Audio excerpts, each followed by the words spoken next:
이 시간 우리에게 주신 하나님의 말씀은 누가복음 22장 14절에서 20절까지의 말씀입니다.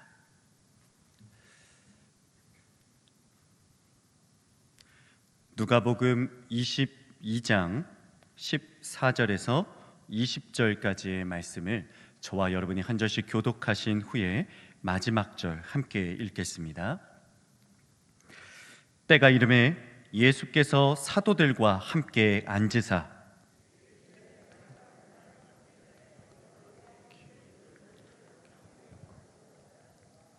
내가 너희에게 이르노니 이 유월절이 하나님의 나라에서 이루기까지 다시 먹지 아니하리라 하시고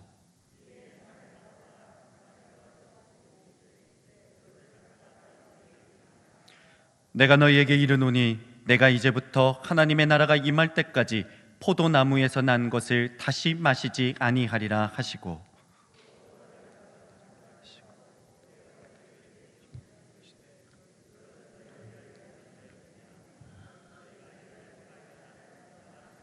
함께 읽겠습니다.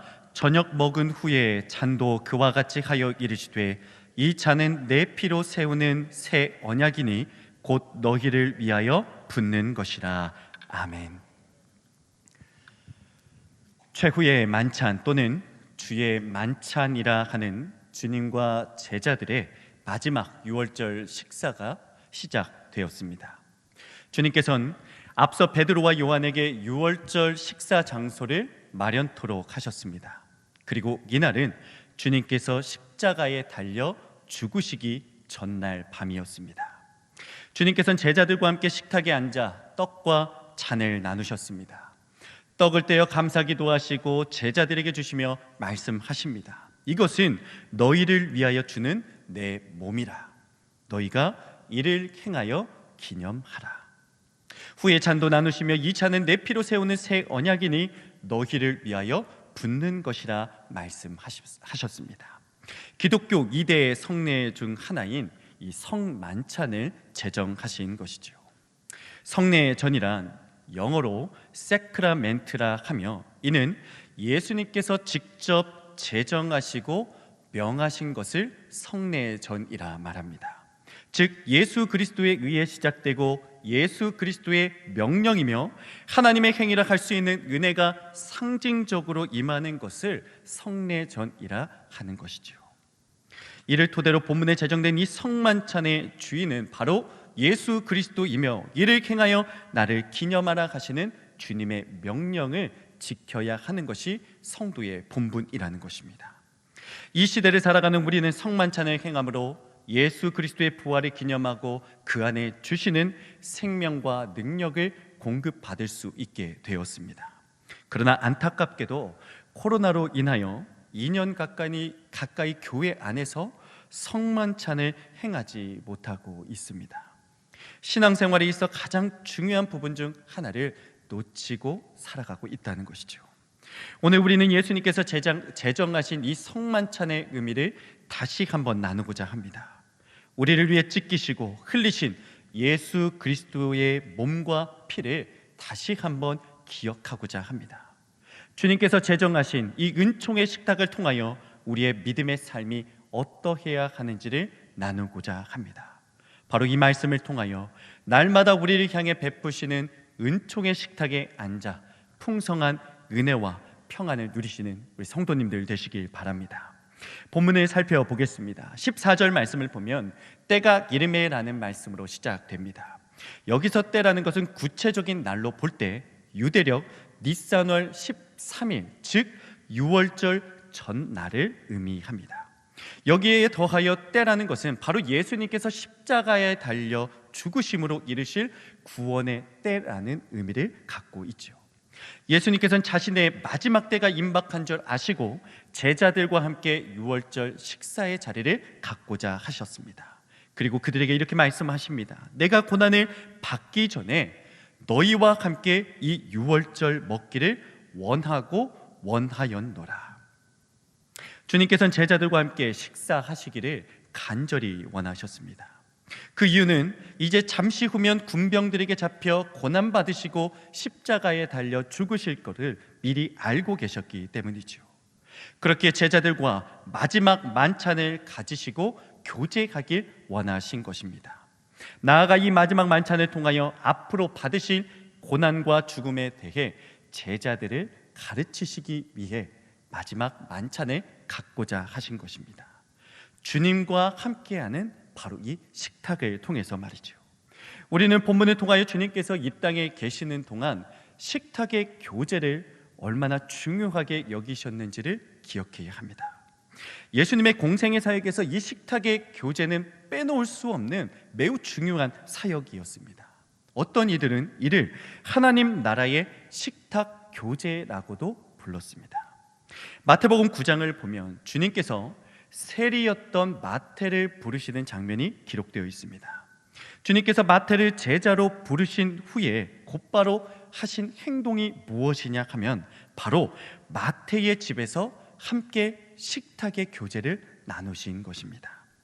마태복음 9장 10절 말씀을 함께 보겠습니다. 예수께서 마태의 집에서 앉아 음식을 잡수실 때 많은 세리와 죄인들이 와서 예수와 그의 제자들과 함께 앉았더니, 주님께서는 마태를 부르시고 그의 집에 함께 들어가 많은 사람들과 함께 식탁의 교제를 나누셨습니다. 여기서 중요한 것은 예수님께서 누구와 함께 식사의 자리에 앉으셨냐는 것이죠. 주님께서는 당시 죄인이라 비난받는 세리들, 죄인들과 함께 식사를 함께 하셨습니다. 이를 보고 조롱하는 바리새인들에게 주님께서 이렇게 말씀하시지요. 건강한 자에게는 의사가 쓸데없고 병든 자에게라야 쓸데있느니라. 주님께서 죄인, 세리들과 함께 식탁의 교제를 함께 하신 이유가 바로 여기에 있습니다. 주님과 함께하는 이 식탁은 죄를 용서받는, 즉 구원의 은혜가 있는 식탁이었습니다. 주님께서 이 땅에 오신 목적이 정확하게 이루어지는 현장이 바로 그 식탁의 교제가 있는 현장이었다는 것이죠. 또한 주님의 식탁은 현세의 축복이 있는 식탁이었습니다. 사복음서에 공통적으로 기록된 사건 오병이어의 기적을 보십시오. 현장에 있던 수많은 사람들을 무리지어 앉게 하셨습니다. 그들에게 떡과 물고기를 풍족하게 먹게 하시죠. 바로 현장에 있던 그들에게 식탁 공동체를 이루시고 식탁의 교제를 나누신 것입니다. 바로 그 현장에는 병 고침이 있었고 하나님 나라의 말씀이 함께 했습니다. 주님께서 베푸신 은총의 식탁이 이 땅에서 얼마나 풍성한 것인지를 한 예로, 한 이적으로 보여주신 것이죠. 또한 요한복음 21장을 보면 주님께서는 부활하신 후 제자들을 찾아가십니다. 그들 중에는 예수님을 3번이나 부인했던 베드로도 있었습니다. 주님께서 먼저 떡과 생선을 구우시고 그들과 조반을 함께 나누십니다. 식탁의 교제를 나누신 것이죠. 그리고는 베드로에게 이렇게 말씀하십니다. 요한의 아들 시몬아, 내가 이 사람들보다 나를 더 사랑하느냐? 내 어린 양을 먹이라. 주님께서는 이 식탁의 교제를 통해 용서와 회복을 베풀어 주셨습니다. 정리하자면 주님께서 이 땅에 계시는 동안 식탁의 교제를 매우 중요하게 여기셨습니다. 주님과 함께하는 식탁엔 주님과의 연합, 즉 하나됨이 있었습니다. 주님과 하나됨을 통해 구원이 선포되고 이 땅에서 풍성한 은혜를 누릴 수 있었으며 용서와 화해, 회복이 있는 식탁이 바로 주님께서 함께 하시는 식탁이었던 것이죠. 우리의 일상을 볼 때에 식사는 절대로 빼놓을 수 없는 필수, 불가결한 것입니다. 우리는 가족이나 공동체를 말할 때 식구라는 말을 자주 사용하지요. 한자로 보면 밥, 식, 먹을 식과 입구자를 사용해서 이 두 글자를 합하여 식구라고 합니다. 즉 함께 식탁에 모여 음식을 먹는 사람들을 우리는 식구라고 부르는 것이죠.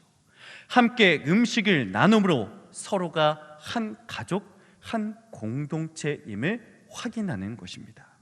이웃과의 식사 또한 마찬가지입니다. 누군가와 함께 식사를 하는 것은 그 사람과의 관계를 유지하거나 그 사람과의 관계를 새롭게 하는 일에 있어 매우 중요합니다. 우리의 일상에 식탁의 교제, 이 식사는 매우 중요하다는 것이죠.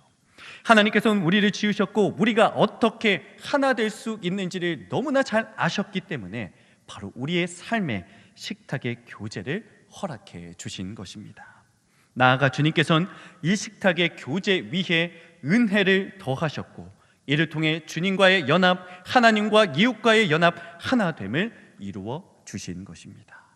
식탁의 교제가 갖고 있는 영적인 의미가 바로 이와 같은 것이죠. 본문으로 다시 돌아가 보겠습니다. 16절 말씀을 보면 주님께서는 유월절이 하나님의 나라에서 이루기까지 다시 먹지 않을 것이라 말씀합니다. 이 말씀의 의미는 유대인에게 구원을 상징하는 이 유월절을 새롭게 하시겠다는 말씀입니다. 유월절은 구약의 유대인들이 출애굽을 기념하기 위해 지켰던 절기였지요. 그러나 이제 예수 그리스도의 십자가 구속의 사건을 통하여 유월절의 상징적인 의미가 완전히 바뀌게 되었다는 것입니다. 유대인들만이 누릴 수 있었던 이 유월절 만찬이 예수님을 영접하는 누구에게나 허락된 성만찬으로 변화된 것입니다. 또한 이 말씀에는 종말론적인 의미 또한 내포되어 있습니다. 예수님께서 말씀하신 하나님의 나라에서 이루어질 유월절은 요한계시록 19장에 기록된 어린 양의 혼인잔치라 할 수 있습니다. 요한계시록 19장 9절의 말씀을 보겠습니다. 천사가 내게 말하기를 기록하라. 어린 양의 혼인잔치에 청함을 받은 자들은 복이 있도다 하고 또 내게 말하되 이것은 하나님의 참되신 말씀이라 하기로. 아멘. 예수 그리스도를 믿어 구원받은 자들은 훗날 하나님의 나라에서 어린 양의 혼인잔치에 청함을 받게 될 것입니다. 바로 이 잔치는 식탁을 의미하는 것이죠. 주님께서는 바로 이때가 도래하기 전까지 다시 먹지 않겠다 말씀하신 것입니다. 이 말씀에는 임박한 하나님의 나라, 바로 그 하나님의 나라에 대한 선포가 이 말씀에 담겨 있습니다. 우리는 먼 훗날 어린 양의 혼인잔치에 청함을 받고 그곳에서 우리 주님과 함께 성대한 식탁을 누릴 것입니다. 그날을 소망하고 기대하며 이 땅을 살아내야 한다는 말씀입니다. 이제 주님께서는 성만찬을 제정하십니다. 본문 19절의 말씀을 다시 한번 보겠습니다. 또 떡을 가져 감사 기도하시고 떼어 그들에게 주시며 이르시되 이것은 너희를 위하여 주는 내 몸이라. 너희가 이를 행하여 나를 기념하라 하시고 20절 말씀도 보겠습니다. 저녁 먹은 후에 잔도 그와 같이 하여 이르시되 이 잔은 내 피로 세우는 새 언약이니 곧 너희를 위하여 붓는 것이라. 아멘. 먼저 19절 말씀을 보면 이 말씀에는 4개의 동사가 기록되어 있습니다. 떡을 가지시고 축사하시고 떼셨고 주셨다라는 동사입니다. 주님께서는 바로 이 떡이 자신의 몸이라 말씀하셨지요. 앞으로 예수님께서 어떠한 고난을 당하실지를 바로 이 성만찬 식탁의 교제를 통하여서 제자들에게 보여주신 것입니다.